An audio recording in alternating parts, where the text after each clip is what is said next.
Welcome to the Diaspora Forum, where we speak for ourselves, where people of color address the erroneous narrative put out there in the media to collectively tarnish our image as a people.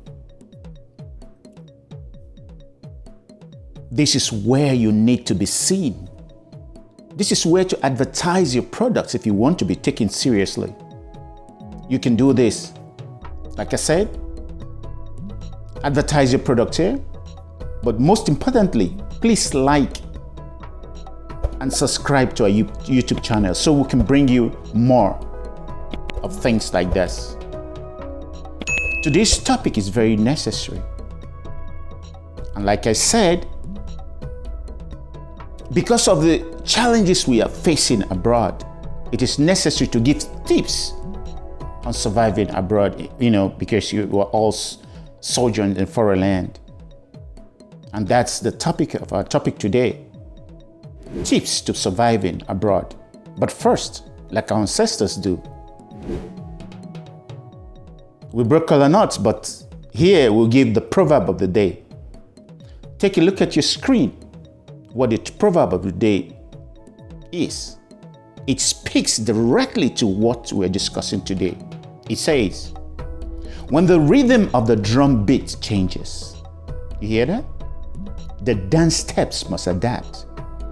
So now that we have left our shores, we must adapt to the rhythm, to the drum beat in foreign land. So the topic of today, tips to surviving abroad, whether it's in the United Kingdom, whether it's in Europe, whether it's in Australia, or whether it's in the United States of America. There's a disclaimer here, please. This is not exhaustive. This is just advice. It does not apply to everyone. But as a whole, as a collective, we're looking for a mean how we can come to a consensus so as to help those who are not opportune, to have people to advise them, because a lot of us are suffering abroad. So we have to have a baseline. And the baseline here is, we have to agree, or I will just theoretically, let's say 30 years old. Most of us are almost 30 years old when we come to the United States. Of course, like I said, some people are born here. Some people, they're diplomats. Their parents are diplomats. They came at a very young age. So, like I said, plus minus, we say 30 years old. And then there are three. I will categorize most people on the four categories, four segments. The first segment belongs to those, I would say, relatives. Parents, wives, brothers and sisters, where people who have been here for over some time, who are legitimate immigrants, actually file for those ones and they come and join them and they have their papers. Wonderful, great for you. The next group are those lucky ones that came through the diversity lottery visa. Again, lucky guys, they have their papers, they have their green cards and all that, even as soon as they step into United States soil. Congratulations, that's the second group. The third group are professionals. These are professional workers. Probably they started as students and they later on, change of status. They do the adjustment of status. Their jobs file for them, get the e-visa and all that, and then they settle and continue their lives. And then the last one, which most of us fall into, are the hustlers. Those who came here through visitors visa. Those who came through maybe trade shows, maybe they're models, maybe from sports. One thing or the other, they came to the United States and somehow never went back and then remained. All right. So as a collective, when we bring all together, what happens? Please, because of the difficulties involved. Now, I'm taking it as a given that we have to understand that we need to adhere to financial discipline. Without financial discipline, we will go the route that most of us went to because we're just trying to be like the Joneses. Financial discipline, that is a given. In today's world, we must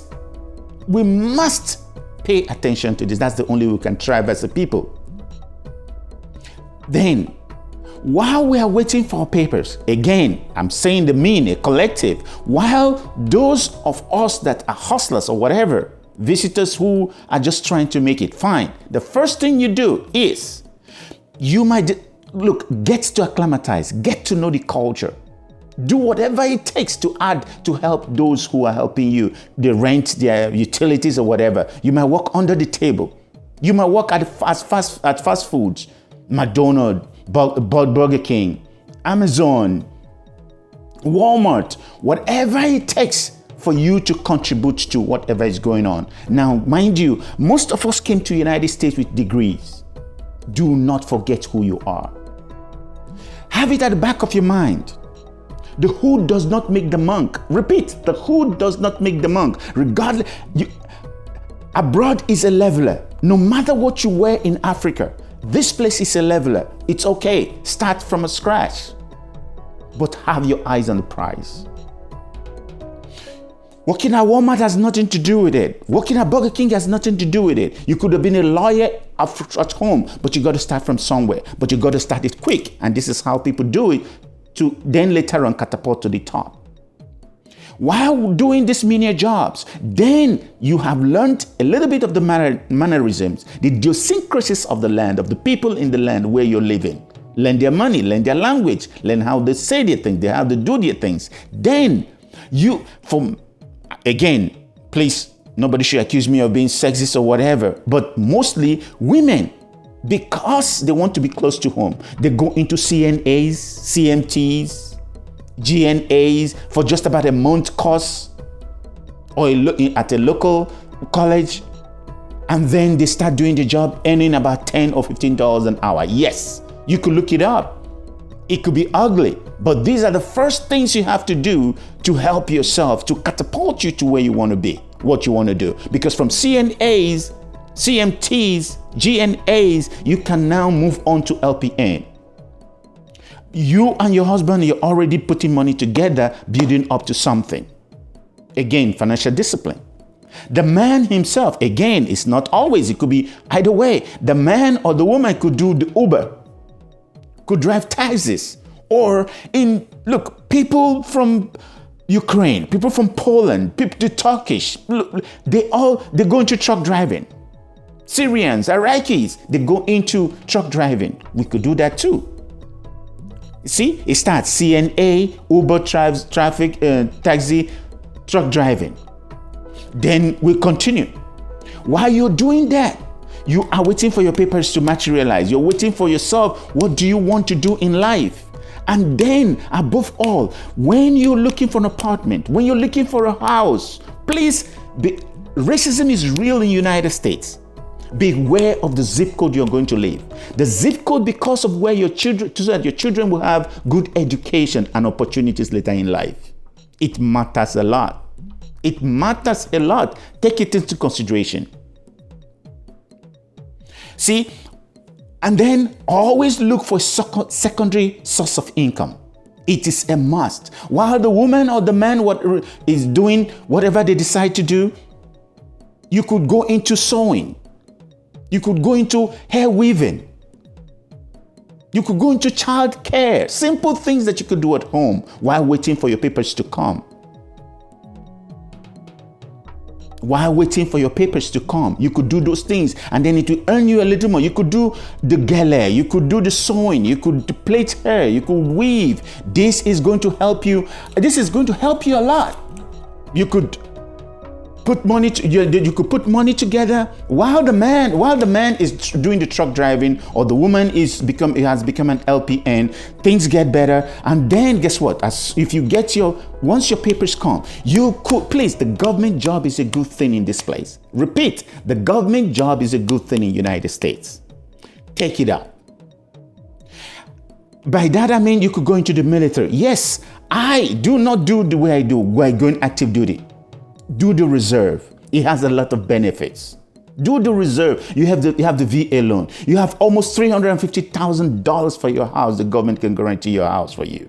It will open doors for you. The government will even help you in becoming a citizen in the United States. Think about that. That is very good. Either you go it's just 1 month. Repeat, 1 week in a month, while you are still doing your job, either as an LPN or you're a driver, whatever you decide to do. But you're doing that so that you can get into the government system in the place. And as soon as you do 4 years, look, while doing that, you could also pick a job in United States Army, the Marine, the Air Force, or whatever. You could become a UAV a UAV operator. You could become an IT specialist. They will train you. The government paid $82,000 for me to have my PhD. For my master's degree to my PhD, the Army paid when I was in the Army. It can benefit you. This is one of the tips that can help you to survive. Look, everybody's not going to do it. Yes, my life went to shreds. I traveled the whole world. But guess what? I had my eyes on the prize. I focused on it until I got my PhD while in the military. You could do that too. If you don't have a PhD, you can have a master's degree, but at least have a job to catapult you to doing something you want to do. Remember, like I said, most of us have degrees when we came to the United States. So hold on to your dream. Let the Army pay for it. Then, as you do that, you're also studying you could go into legal practice. You could become a doctor. You could become a nurse from like CNA, LPN, RN. The Army will pay for it, or the military will pay for it, please. And then guess what? If you decide not to go the route, you want to do business, beautiful. Or look, the Army, you get out of the Army later on, you join the police because you're already a citizen. You qualify for it. Join the police here. It pays you. You live in good places. It has benefits for you. Or you join the correction, you become a correction officer. It could be the man, it could be a woman. It's good. It pays you. You see how you see from the CNA pays for your way along, and then you continue to go and you do well. Then by this time, you are already begin to formulate your life. But please, like I said, the dream is not you. The dream is your kids. Train your kids right. The Bible says, teach the children the way of the Lord, and when they grow, they will not depart from it. You must teach your children. They must be grounded in your culture. They must be grounded in your language. Teach them your language. They must speak your language. Your food, your clothing, read, eat, pray with them at home. Because they are the dream, not us. Ours is all gone. So again, like the man, you could do HVAC as well. You could be a contractor. You could go into even real estate. These are things people are doing. And then if you decide the government job is not for you, then you can even think of look, even as a correction officer, as a police officer, you can even go into auction, buy cars, buy damaged cars into accident, buy them. Together with your wife, go and buy toys and other things. Fill a container up, send them to Africa and sell. That is how people make it. And then when you sell those things, when those things are shipped, then let your wife or yourself, the man, go home with the container. Go and clear it, sell it, buy land and build a house in Africa. That is what people are doing. That is how they're surviving. Streams of income. Go home around winter when business is not good in the United States. Go home, build your house. Make sure you go home with your children at least once every 3 years. Let them know the people. Let them know their culture. Let them stay grounded. Because guess what? If you are not careful, abroad could be destructive in bringing up your children. This is about it. Like I said, it's not exhaustive, but these are things people are doing, to generate income to make it ahead. Now, don't get me wrong. There are people that are parents, ambassadors. There are people that have stolen a lot of money, siphoned money to Europe. And then guess what? They don't even work here. You don't even see them because they're just spending and eating the money. But we see them. Time will come. We will confront these people again. But this is what those of us who come from poor families start and rise to wherever God decides, or your dream or your fate, whatever you decide, as master of your own fate or as a believer in God. Good luck. I hope that helps you. Like I said, it's not exhaustive. Please, if there are more you know or you have, let us know. Let other people know so that they can benefit from it and rise from there to whatever they decide to do, to blossom as a people. Because without advancing, without progressing, we are finished as a people. Thank you very much. We'll go to the next session of shout out. Please, like I said, please like us, subscribe to this channel. And the first shout out for the day, please, look at it, is, oh my God, needless to say that it's in Chicago, United States, Miss Oprah Winfrey. We are giving her a shout out, not that she craves for it, but we thank her for the Oprah Winfrey Leadership Academy for Girls in South Africa. Please look at her. Look at that school. Miss Oprah established OLAG, that's Oprah Winfrey Leadership Academy for Girls in South Africa in 2007. It's an ultra-modern boarding school for girls, grades 8 to 12 in South Africa. Its inaugural class of 72 girls graduated in 2011. It is for the economically disadvantaged, but not poor in mind and spirit. These are tomorrow's leaders. Posterity will not forget you. This is how Harvard, Princeton, Brown, Emory, and other Ivy League schools were started. Thank you very much, man. This is forever. The next one, again, we'll go to New York, and this is to Mr. and Mrs. Jay-Z and Beyonce Carter. This is for Jay-Z's Water for Life in Angola and BG4B's There's Bay Good for Burundi campaigns. These power couples are jointly, look at them, are jointly providing water to millions in Africa, particularly in Angola and Burundi. It is one thing to be rich and blessed, but another thing to find the less privileged and cater to their most basic needs. For doing something with your blessings. We appreciate you. We thank you. Imagine the disease, so many diseases these singular actions will prevent in future. Thank you so much. We appreciate it. The third person is Pastor Enoch Adeboye in Lagos, Nigeria. Yes, a religious head, the general overseer of the Redeemed Christian Church of God. In 2007, Pastor Adeboye resigned. Yes, resigned. An African resigned from his 5 million member church in Nigeria. This is a man worth over 39 million pounds, solid money, with very powerful friends in government, including Vice President of Nigeria. That is leading by example. We look forward to what he will do as an elder statesman. Maybe speak up for a change for the masses before rulers for a change. Please, Baba, help us. The fourth person, we're going to Somalia, East Africa. Look at him, gentleman, Ismail Ahmed. The world is not his limit. Look at him. Mr. Ismail Ahmed is listed as one of the most influential person of color in UK's power list roll call. Born in breakaway Somaliland. As a young man, he took up a number of odd jobs, including as a strawberry picker in UK to send money back to his family. Yet, he created World Remit that now has over 3 million users who use the smartphone app to remit money to over 125 countries. Good job. Thank you, sir. World Remit is efficient, is effective and cheaper. Why? Because it eliminated middlemen. See? Thank you, sir. Then finally, we go to Toronto, Canada. Look at him. Mr. Masai Ujiri is president of Toronto Raptors. Mr. Masai Ujiri is a Nigerian-Canadian professional basketball executive and former NBA player.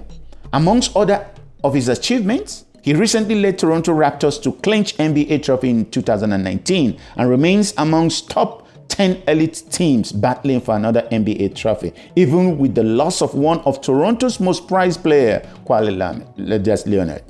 Ujiri is noted as one of the shrewdest front office minds in the business of basketball. Above all, he created opportunities for African players like Pascal Siakam and Serge Ibaka. Despite all this, he stays out of limelight, even when shamelessly shoved by a Caucasian sheriff because he is a person of color. Yet, this guy turned around to sue him just to get money from him. Imagine that. It's all good. Well, thank you, sir, for what you do. We appreciate you. Once again, thank you all for what you do to contribute to to the progress of people of color across the world. Like I said, this is a place to be. We want you to advertise. Above all, please like us, give us a thumbs up, subscribe to our YouTube channel. Remember, I'm a motivational speaker. I look forward, if you look at the screen, you see my contact information. I look forward to speaking at the venue close to you, where I can listen to you and we exchange ideas one-on-one on how to advance our cause as a people forward. Hang in there. Keep up the good work. Keep fighting. Emeka is my name. I'll see you soon. Thank you.